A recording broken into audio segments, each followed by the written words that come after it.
हाँ तो बच्चों, कैसे हैं आप लोग। आज हम अपने थर्ड लेक्चर में वैद्युत आवेश के मूल गुण के बारे में पढ़ेंगे। तो सबसे पहला वैद्युत आवेश का जो मूल गुण होता है वो होता है आवेशों की योज्यता, यानी कि एडिटिव नेचर ऑफ चार्ज। अब इसको हम लोग समझते हैं।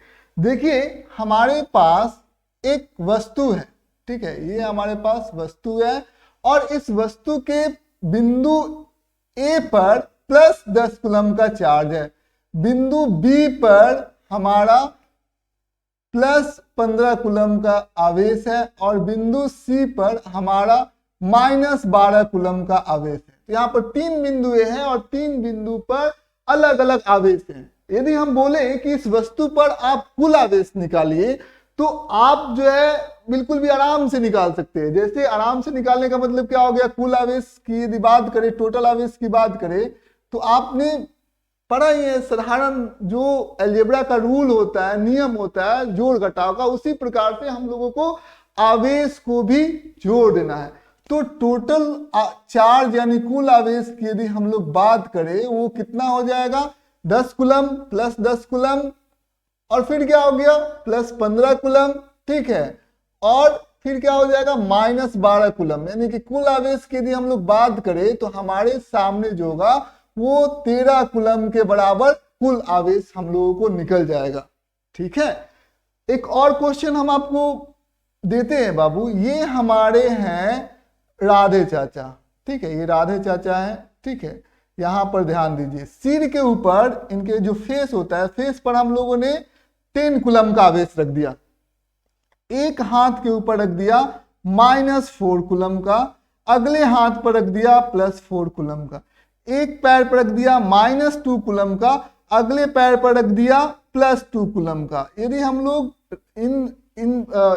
इन जनाब के ऊपर कुल आवेश यदि निकालने के बारे में सोचे तो कुल आवेश कितना होगा, ये देखिए 4 और -4 ये तो कैंसिल हो गए, +2 कूलम -2 कूलम ये भी कैंसिल हो गया। तो इनके ऊपर कुल आवेश कितना बचा, +10 कूलम का इनके ऊपर कुल आवेश बचा। टोटल आवेश यहां पर कितना हो जाएगा, टोटल आवेश की यदि हम लोग बात करेंगे तो वो हो जाएगा हमारा +10 कूलम। यही इनके ऊपर कुल आवेश जो है वो होंगे।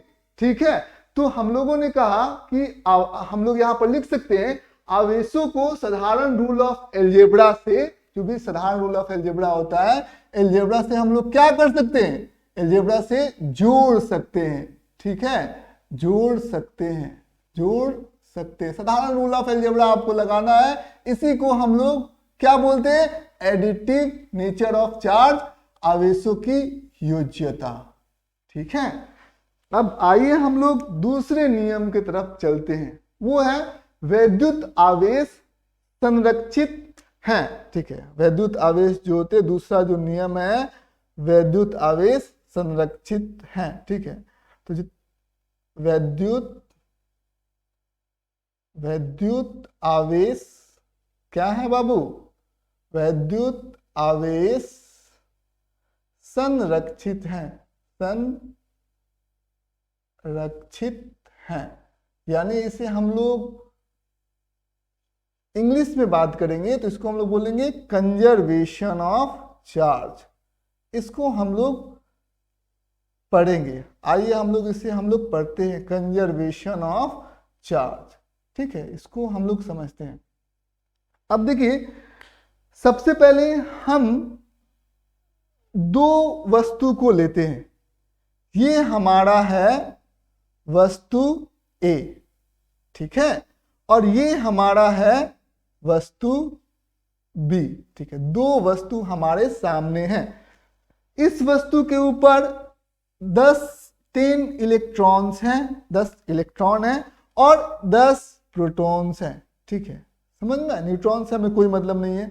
इस वस्तु के ऊपर मान लेते हैं कि हमारा 11 इलेक्ट्रॉन्स है और 11 प्रोटॉन्स हैं। ठीक है, ये चीजें आपको ध्यान समझना होगा। हमारे सामने दो वस्तु दिया हुआ है और इन दोनों वस्तु का हम लोग एक पृथक प्रणाली बनाते हैं। पृथक प्रणाली का मतलब होता है आइसोलेटेड सिस्टम बनाते हैं, यानी कि इन दो वस्तुओं को आपस में तो मतलब होगा, आपस में इनका जो इलेक्ट्रॉन इधर उधर कूद फान कर सकता है, लेकिन इसे पृथक प्रणाली को बाहर के किसी भी वस्तु से कोई लेना देना नहीं है।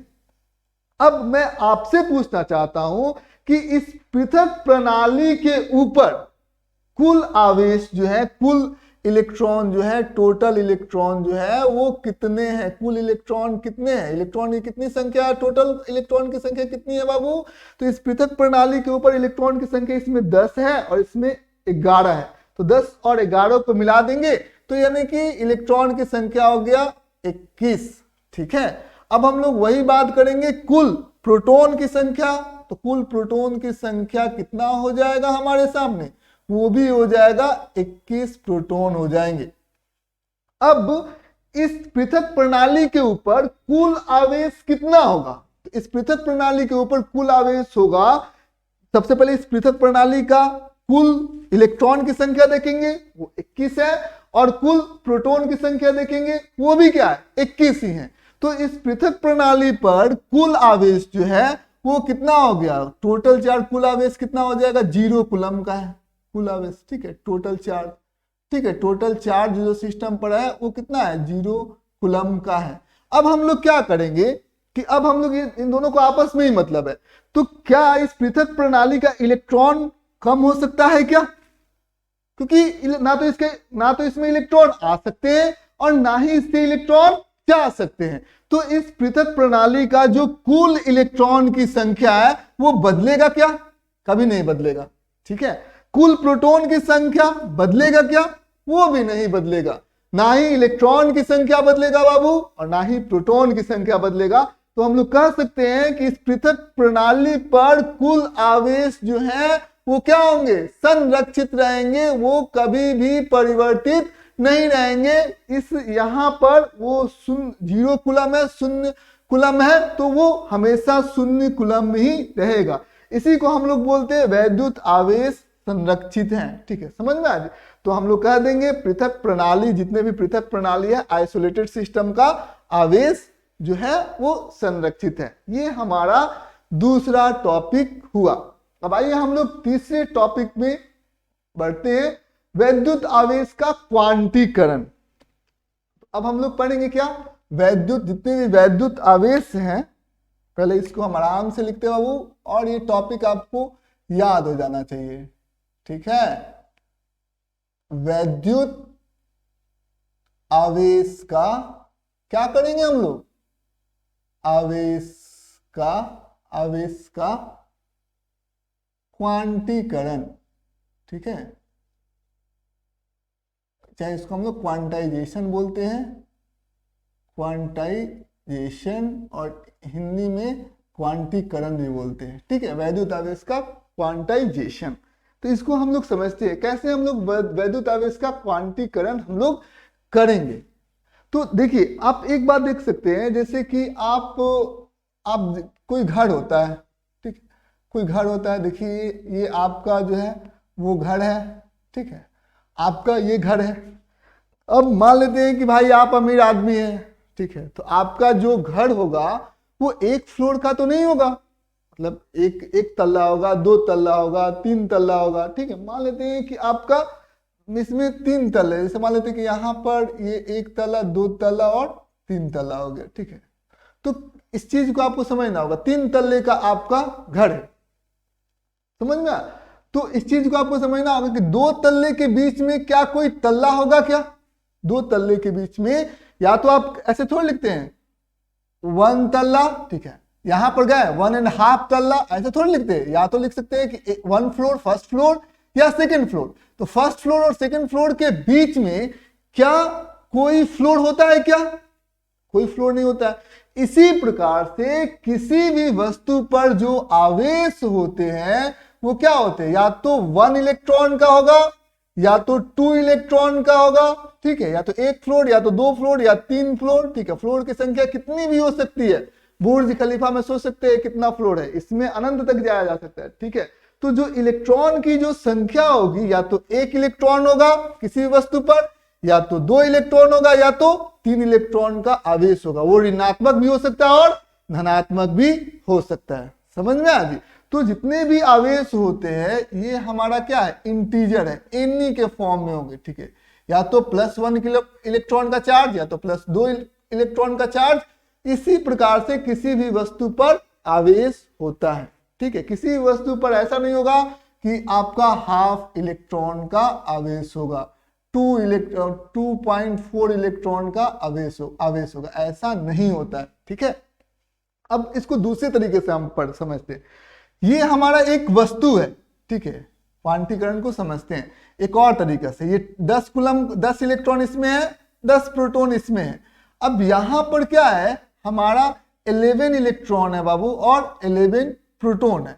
अब हम लोग समझेंगे इस बात को कि मान लेते हैं कि इसका इलेक्ट्रॉन जो है वो जा रहा है वस्तु ए से वस्तु बी के अंदर, ये इलेक्ट्रॉन जा रहा है। ठीक है, अब इलेक्ट्रॉन जाएगा तो क्या होगा, इसका एक इलेक्ट्रॉन इसमें जाएगा। ऐसा थोड़ा होगा कि आधा इलेक्ट्रॉन चला गया, 1.5 इलेक्ट्रॉन चला गया, 2 इलेक्ट्रॉन चला गया, 3 इलेक्ट्रॉन चला गया, ऐसे तो नहीं होगा।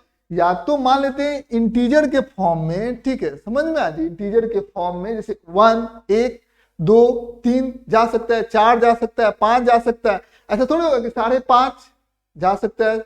ऐसा तो नहीं होगा कि 5.5 इलेक्ट्रॉन चला गया, 1.5 इलेक्ट्रॉन चला गया, आधा इलेक्ट्रॉन चला गया, ऐसा तो संभव नहीं है। तो यदि इलेक्ट्रॉन जाएगा, मान लेते हैं कि इस पर कुछ इलेक्ट्रॉन गया तो वो एक इंटीजर के फॉर्म में होगा। मान लेते हैं कि 2 इलेक्ट्रॉन गया, तो 2 इलेक्ट्रॉन जैसे ही ना गया ना बाबू, तो इसमें पहले इलेक्ट्रॉन 11 था, 2 बढ़ जाएगा, 13 इलेक्ट्रॉन हो जाएगा। ठीक है, और इसमें इलेक्ट्रॉन कितना था, 10 था, तो 2 घट जाएगा, यानी 8 इलेक्ट्रॉन हो जाएगा। तो अब इसमें प्रोटॉन बढ़ गया, प्रोटॉन बढ़ गया, और कितना से बढ़ा, 2 प्रोटॉन बढ़ गया, यानी कि यहां पर 2 इलेक्ट्रॉन का पॉजिटिव चार्ज आ गया, 2 इलेक्ट्रॉन उधर गया तो, और इधर क्या आ गया, 2 इलेक्ट्रॉन का निगेटिव चार्ज आ गया। ठीक है, तो जो चार्ज है, कुल आवेश है, वो क्या है, इंटीजर के साथ इलेक्ट्रॉन का प्रोडक्ट है। ठीक है, समझ में आ गई? तो इसी को हम लोग कहते हैं वैद्युत आवेश का क्वांटाइजेशन। ठीक है, किसी भी वस्तु पर आवेश जो होगा वो इन्हीं के फॉर्म में होगा। किसी भी वस्तु पर आवेश को हम लोग कैसे लिख सकते हैं, इसको हम लोग यदि समझेंगे तो यहां पर ध्यान दीजिए, किसी भी वस्तु पर आवेश कैसे हम लोग लिखेंगे, किसी वस्तु पर आवेश यानी कि चार्ज। ठीक है, आवेश किस फॉर्म में होगा, ±NE के फॉर्म में होगा। ठीक है, और E के ऊपर कुल आवेश जानते हैं बाबू कितना होता है, किसी भी इलेक्ट्रॉन के ऊपर जो कुल आवेश होता है वो ऋणात्मक होता है, और वो जानते हैं कितना होता है, -1.6 × 10⁻⁻19 कूलम के बराबर एक इलेक्ट्रॉन पर आवेश होता है। ठीक है, अब आइए हम लोग कुछ क्वेश्चन हम लोग सॉल्व करते हैं। पहला क्वेश्चन हम आपसे पूछना चाहते हैं, सबसे पहला क्वेश्चन आपसे हम पूछना चाहते हैं, क्या आवेश 1.5 इलेक्ट्रॉन पॉसिबल है क्या, किसी भी वस्तु पर 1.5 इलेक्ट्रॉन का आवेश पॉसिबल है क्या? तो आपका जवाब होगा 1.5 इलेक्ट्रॉन का आवेश पॉसिबल होगा कि नहीं होगा, नहीं होगा। क्यों? क्योंकि ये 1.5 क्या इंटीजर है क्या? ठीक है, समझ में आ जाए, जैसे 1 2 3 1 2 3 ये इंटीजर तो है नहीं, तो ये जो हमारा कुल आवेश पॉसिबल नहीं होगा, ऐसे करके ऐसे काट देना है। ठीक है, यदि हम लोग यहां पर ध्यान देंगे 4.2 इलेक्ट्रॉन, क्या ऐसा पॉसिबल हो सकता है क्या? तो आप कहिएगा कि ऐसा पॉसिबल हो सकता है, क्योंकि 4/2 क्या है, 4/2, यह एक इंटीजर है। ठीक है, तो हम लोग कह सकते हैं कि ये पॉसिबल है, ये ऐसा संभव है, किसी भी वस्तु पर इतना आवेश हो सकता है। यदि कोई पूछेगा 1.2 इलेक्ट्रॉन का आवेश, क्या किसी वस्तु पर 1.2 इलेक्ट्रॉन का आवेश पॉसिबल है क्या? तो आप कहिएगा नहीं, ये क्या है, ये इंटीजर तो नहीं है। तो ये इसी प्रकार से कुछ क्वेश्चन जो है इसमें होते हैं। ठीक है, किसी भी वस्तु पर या तो 1 इलेक्ट्रॉन, 2 इलेक्ट्रॉन, 3 इलेक्ट्रॉन, इसी प्रकार से आवेश हो सकते हैं। ठीक है, तो इसी को हम लोग क्या बोलते हैं, वैद्युत आवेश का क्वांटाइजेशन। आइए अब हम लोग आगे बढ़ते हैं। चलिए अब हम लोग आगे बढ़ते हैं। यहां पर तो देख सकते हैं कि हम लोग जो है जैकेट पहने हुए हैं, सर्दी का मौसम है, ना जाने आप लोग ये वीडियो जो है वो मतलब किस मौसम में देख रहे होंगे, और बिल्कुल उसको हम लोग समझ के पढ़ेंगे बाबू, ठीक है। चीजें अच्छी तरीके से समझेंगे और समझ कर ही हम लोग पढ़ाई करेंगे।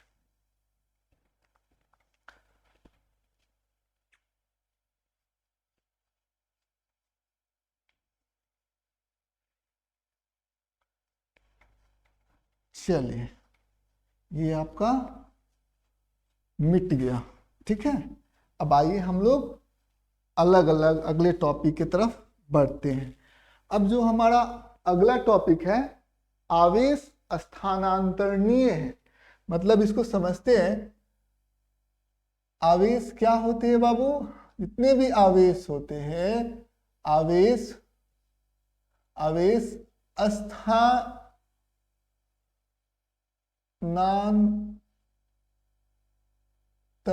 है, आवेश स्थानांतरणीय है, ठीक है। यानी कि इसको इंग्लिश में हम लोग बोलते हैं ट्रांसफरेबल, ठीक है।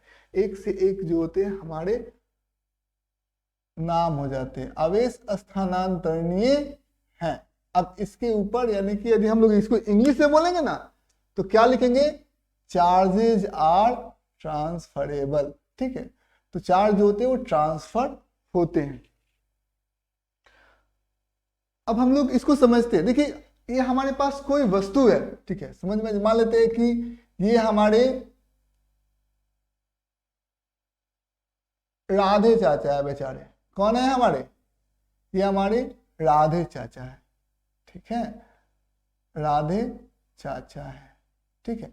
अब राधे चाचा के ऊपर हम लोग राधे चाचा को मान लेते हैं एक कंडक्टर है, ठीक है। कंडक्टर मतलब चालक है, ठीक है। वो धातु के बने हुए राधे चाचा, ठीक है। मान लेते हैं कि एक मतलब स्टैचू है।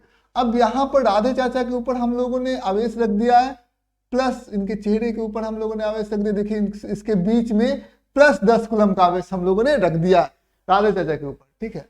अब क्या हो गए? ये हमारे हो गए, हमारे कौन? ये हमारे एक और चाचा है, और ये चाचा ये भी स्टैचू के बने हुए हैं। ये हमारे मजनू चाचा है। देखिए मजनू जी का हाल क्या, मजनू चाचा है।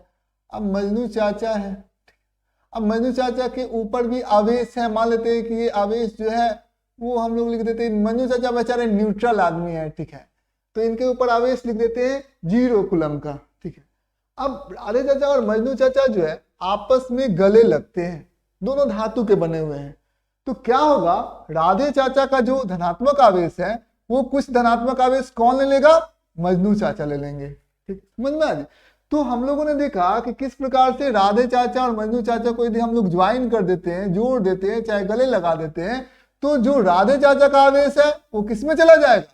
मजनू चाचा में चला जाएगा, ठीक है। तो इसी को हम लोग बोलते हैं आवेश स्थानांतरणीय है, यानी कि जो चार्ज जो होते हैं वो ट्रांसफर होते हैं, एक वस्तु से दूसरे वस्तु में चार्ज जो है वो ट्रांसफर हो सकते हैं, स्थानांतरणीय है आवेश, ठीक है। इस चीज को आपको समझना है। इस पर एक क्वेश्चन आता है, क्वेश्चन को आप लोग समझिए। यहां पर ध्यान दीजिएगा, ये है हमारा 10 कूलम का आवेश। कितना कूलम का आवेश है जी? 10 कूलम का आवेश। और ठीक ऐसे ही ये हमारा वस्तु A है, ठीक है। अब ठीक ऐसे ही हमारा वस्तु जो है वो क्या है? B है। वस्तु B भी ऐसे ही है, ये कितना है, लेकिन ये वस्तु जो है वो मान लेते हैं 2 कूलम का आवेश है, ठीक है, प्लस 2 कूलम का आवेश है, एकदम समान है। अब दोनों वस्तु को हम लोगों ने क्या कर दिया? वायर के साथ जो है वो कनेक्ट कर दिया। तो दोनों वस्तु को जो हम लोग वायर के साथ कनेक्ट करेंगे बाबू, ठीक है, तो वायर के साथ यदि हम लोगों ने कनेक्ट कर दिया तो जानते हो बाबू, ये वायर के साथ जब हम लोगों ने कनेक्ट कर दिया तो इसके ऊपर कुल आवेश कितना है? 10 प्लस 2 12 कूलम का आवेश है। अब 12 कूलम का आवेश है तो A के ऊपर कितना आवेश हो जाएगा? प्लस 6 कूलम का आवेश हो जाएगा। और B के ऊपर कितना हो जाएगा? टोटल आवेश है 12 प्लस 12 कूलम। और ये दोनों A और B पर क्या हो जाएगा? दोनों A और B पर वो क्या हो जाएगा? दोनों A और B पर ये ट्रांसफर होगा, ठीक है। तो अब इसके ऊपर कितना हो जाएगा? प्लस 6 कूलम का, और इसके ऊपर कितना हो जाएगा? प्लस 6 कूलम का, ठीक है। क्योंकि ये दोनों का जो साइज है, दोनों का आकार प्रकार सब कुछ समान है, इसीलिए जो टोटल आवेश है, क्योंकि दोनों बराबर में मजबूत है, तो दोनों कहेगा कि कुल का आधा आधा आधा आधा हम लोग रखेंगे, ठीक है। तो इसीलिए ये दोनों बराबर में मजबूत है, दोनों का आकार प्रकार सेम है, तो कुल आवेश हो गया 12 कूलम का, तो आधा कहेगा 6 कूलम तुम रखो जी और 6 कूलम तुम रखो जी। यहाँ पर जो धनात्मक आवेश है एक वो कहाँ चला गया, बी पर ज्यादा हो गया, ठीक है। एक्चुअल में यहाँ पर हो क्या रहा होगा, यहाँ पर हो रहा होगा कि इसमें इलेक्ट्रॉन की कमी है और इसमें क्या है, इसमें क्योंकि इसमें ज्यादा इलेक्ट्रॉन की कमी है तो ये इसके पास ज्यादा आवेश है, तो ये क्या करेगा, जो इलेक्ट्रॉन होंगे इलेक्ट्रॉन को खींचेगा, बी के इलेक्ट्रॉन को, कि ये बड़ा धनात्मक है तो बी के इलेक्ट्रॉन को खींच लेगा, तो बी के इलेक्ट्रॉन को खींचेगा तो इसका जो धनात्मक आवेश है वो क्या होगा, बढ़ते चला जाएगा, +2 से +3 होगा, +4 होगा, +5 होगा, +6 होगा, तो +6 हुआ। लेकिन इसका इलेक्ट्रॉन खींचने की वजह से इसका जो धनात्मक आवेश है वो घटते चला जाएगा कि नहीं चला जाएगा, इसका धनात्मक आवेश घटते चला जाएगा। ये 10 से 9 8 7 6 और जैसे ही 6 हो गया बस ट्रांसफर ऑफ चार्ज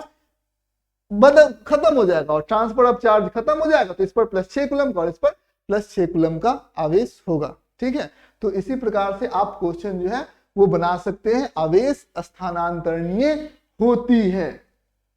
अब देखिए, अब हम लोग पढ़ेंगे अगला जो हम लोगों का टॉपिक है, आवेशों की स्थिरता। क्या है बाबू, आवेशों की स्थिरता। इसको हम लोग समझते हैं क्या होता है आवेशों की स्थिरता।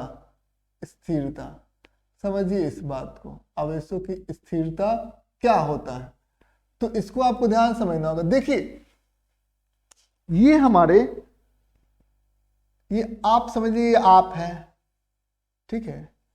चाहिए हमारे, छोड़िए आपको एक बार छोड़ देते हैं, ठीक है, आपको छोड़ते हैं। ये हम लोग ले लेते हैं मजनू चाचा को, ठीक है, मजनू चाचा है हमारे, देखिए मजनू चाचा को बाबू। अब मजनू चाचा बिल्कुल ऐसे ही दिखते हैं बाबू, ठीक है। अब मजनू चाचा क्या करे, दौड़ है, ठीक है, दौड़ है। मजनू चाचा के ऊपर एक द्रव्यमान होगा, मजनू चाचा का द्रव्यमान कितना, मान लेते हैं कि 70 किलो के मजनू चाचा हमारे हैं। अब ये 70 किलो के मजनू चाचा है और मजनू चाचा जो है अभी रुके हुए स्थिति में है, ठीक है, रुके हुए स्थिति में है। अब ये 70 किलो इनका द्रव्यमान है और इनका आवेश इनके सिर के मतलब इनके फेस पर हम लोगों ने आवेश रख दिया है 10 कूलम का, वो प्लस में है। अब मजनू चाचा अब गति में आ जा रहे हैं बेचारे। मजनू चाचा जो है मन किया कि चलो यार दौड़ कर देख लेते हैं, ठीक है, दौड़ कर देख लेते हैं बाबू, दौड़ कर देखते हैं। मजनू चाचा दौड़ते हैं। अब इनका यहाँ पर ध्यान दीजिए, तो हम आपसे पूछना चाहते हैं क्या दौड़ने से मजनू चाचा का द्रव्यमान बदलेगा क्या, ठीक है। ये आप है बाबू, आपसे हम पूछ रहे हैं, दिस इज यू, और आपसे ये क्वेश्चन जो है वो पूछा जा रहा है, क्या दौड़ने से मजनू चाचा का द्रव्यमान जो है वो चेंज होगा क्या। तो इसका जवाब है हाँ, मजनू चाचा का द्रव्यमान चेंज होगा।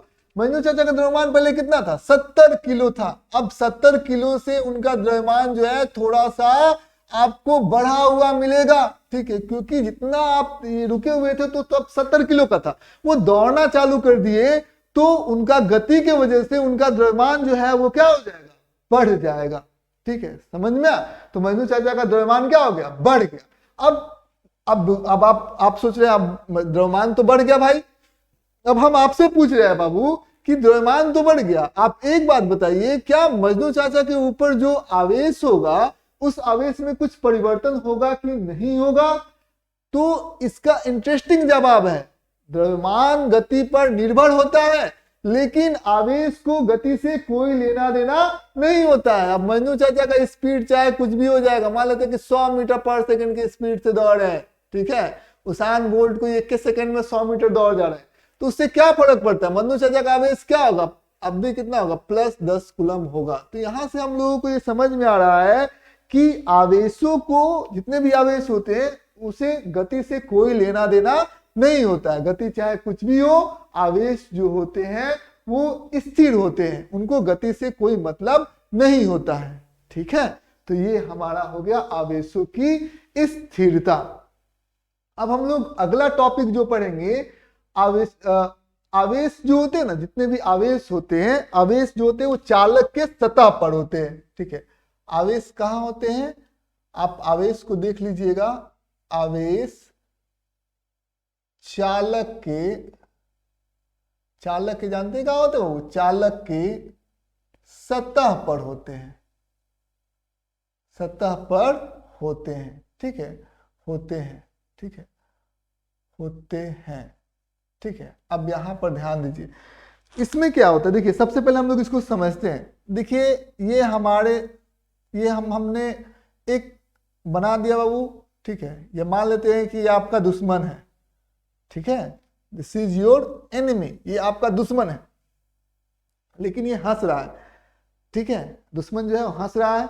अब देखिए आपने क्या किया, रुको, आप गुस्सा आओगे कि देखो हंस रहा है, ठीक है, आपने कहा कि देखो इसको हम आवेश देते हैं, ठीक है, आपने 10 कूलम का आवेश दे दिया। कहा कि वो आवेश, तो आपने सोचा कि आवेश सिरे पर देते हैं, एक ही जगह 10 कूलम का आवेश देते हैं, और ये क्या है, ये आपका दुश्मन मान लेते, चालक का बना हुआ है, असली में नहीं, चालक का बना हुआ है।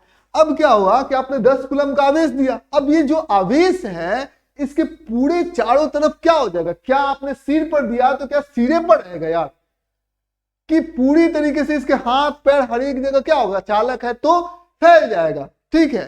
तो ये इसके आवेश जो होगा वो हर एक जगह, 10 कूलम यहां दिया तो आप ये मत समझिए कि 10 कूलम यहीं रह जाएगा, ये पूरी तरीके से यहां यहां यहां यहां हर एक जगह ये आवेश जो है वो फैल जाएगा, समझ में आया, चारों तरफ आवेश जो होंगे वो फैल जाएंगे, ठीक है। तो इस चीज को आपको ध्यान समझना होगा। आपने यही देखा कि जो आवेश एक जगह आपने देखा और पूरी तरीके से वो डिस्ट्रीब्यूट होगा, मतलब चालक के सतह पर वो फैल जाएगा, ये भी आवेश के मूल गुण में से एक गुण जो है वो है, ठीक है। अब जो अगला गुण हम लोग समझेंगे, अगला गुण आपके सामने है, इसको पहले मिटा देते हैं।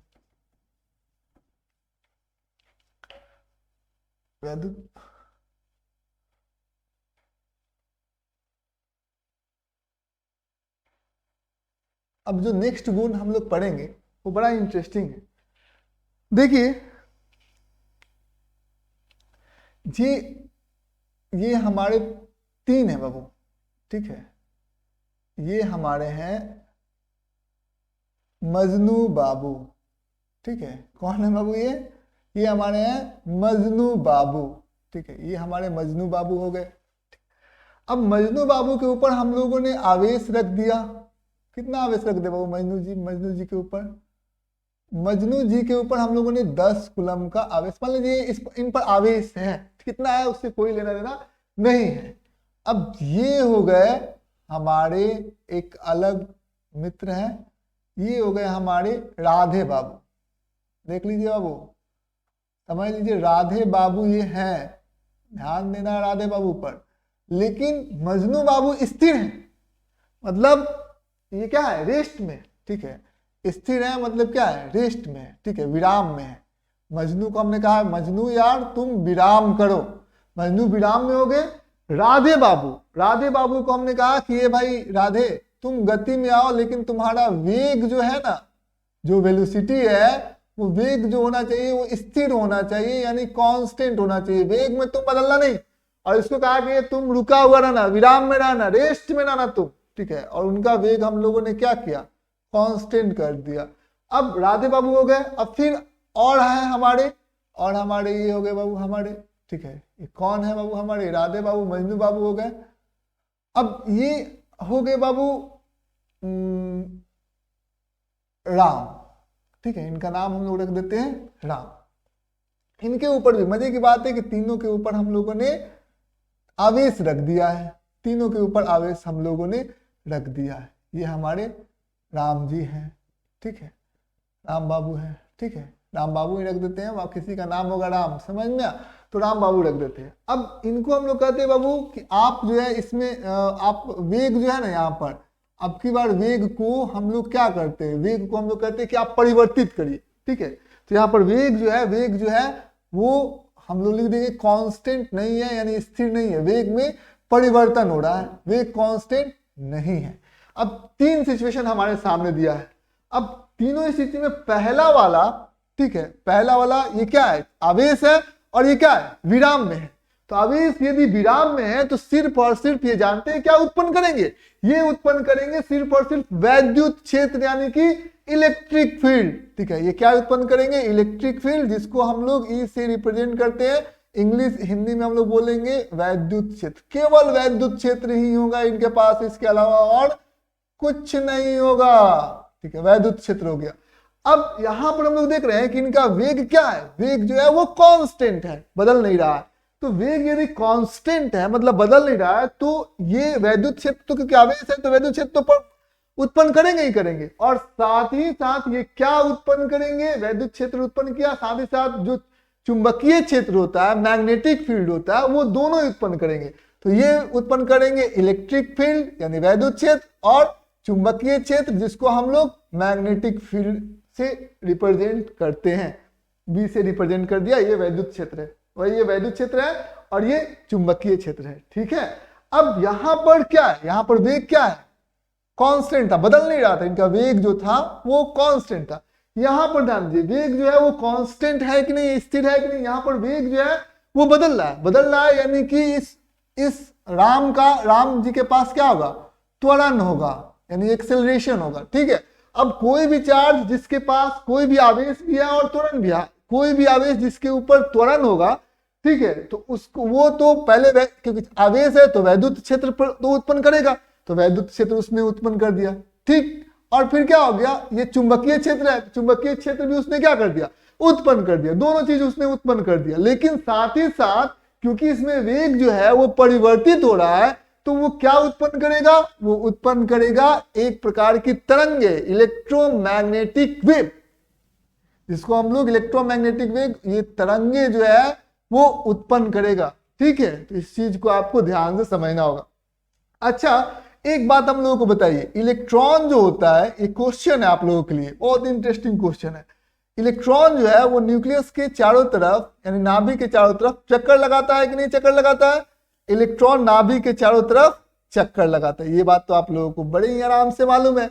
तो नाभिक के चारों तरफ चक्कर लगाता है। अच्छा, इलेक्ट्रॉन जो है, इलेक्ट्रॉन के ऊपर आवेश होता है कि नहीं होता है, इलेक्ट्रॉन के ऊपर आवेश भी होता है, और ये नाभिक के चारों तरफ चक्कर लगाएगा तो इसमें वेग होगा, वेग तो होगा, ठीक है, वेलोसिटी तो होगी, लेकिन वो वेलोसिटी क्या होगी, वो स्थिर रहेगा कि नहीं, वेरिएबल होगा, यानी कि बदलेगा कि नहीं बदलेगा, वेलोसिटी वेग बदलेगा कि नहीं बदलेगा, वेग जो है वो परिवर्तित होगा। क्यों, क्योंकि जो इलेक्ट्रॉन है उसका जो दिशा है वो लगातार क्या हो रहा है, परिवर्तित हो रहा है, इलेक्ट्रॉन का दिशा लगातार परिवर्तित हो रहा है, यानी कि इलेक्ट्रॉन का जो वेग है वो लगातार परिवर्तित हो रहा है। तो वेग में परिवर्तन होने की वजह से तो इसमें क्या होगा, वेग चार्ज है और वेग परिवर्तित हो रहा है, यानी कि त्वरण है इसके अंदर। ठीक है, अब त्वरण है तो ये क्या क्या उत्पन्न करेगा, सबसे पहले ई यानी कि वैद्युत क्षेत्र, फिर बी यानी कि ये प्रोड्यूस करेगा जो आपका मैग्नेटिक फील्ड है